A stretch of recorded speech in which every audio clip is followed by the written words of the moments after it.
হাসিনা তোর জায়গা মতো ঢুকাই দেওয়া দরকার ছিল সাথে সাথে। পরীক্ষা 10টায়, সকাল 8:30টায় ওয়েবসাইটে নির্দেশনা আসলো। এটা কি ভাই? এইটার কারণেই তো পরবর্তী হাসিনারে ফিরিয়ে আনবে। আমরা নিজেরা শিক্ষা সচিবের পদত্যাগ চাইছি, পদত্যাগ করানো হয়েছে, সবাই মিলে সচিবালয়ের মধ্যে ঢুকছে। কিরে ভাই, আর এই সরকার ভালো হয়েছে, মব করে না, এখন তো নিজেরাই সবচেয়ে বড় মবের শিকার। আপনাদেরকে বলি আরো একটা ভুল তারা কি করেছে। এই যে ইন্টারমিডিয়েটের পরীক্ষা চলতেছে, এইচএসসি পরীক্ষা, দেখেন এখানে যারা নিহত হয়েছে, আহত হয়েছে, এদের অনেক ভাই বোন, তারাও তো নিশ্চয়ই এখন আছে। তো যার ভাই, যার বোন, খুব কাছের রিলেটিভ এইভাবে মরে গেছে, সে কিভাবে পরের দিন এইচএসসি পরীক্ষায় বসবে? দোয়ার আয়োজন করতেন যে সকল শিক্ষা প্রতিষ্ঠানে দোয়া হবে, ক্লাস হবে না, শেষ।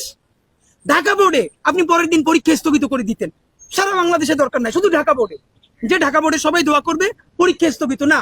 একদিকে আপনি শোক দিবস ঘোষণা করলেন, এই দগদগে, আমরা তো জানি না এখানে কার কার আত্মীয় এইচএসসি পরীক্ষার্থী। এইটা আমরা সবাই মিলে রাত্রিরে কথা বলতে বলতে রাত্রির 3টের সময় সিদ্ধান্ত আসলো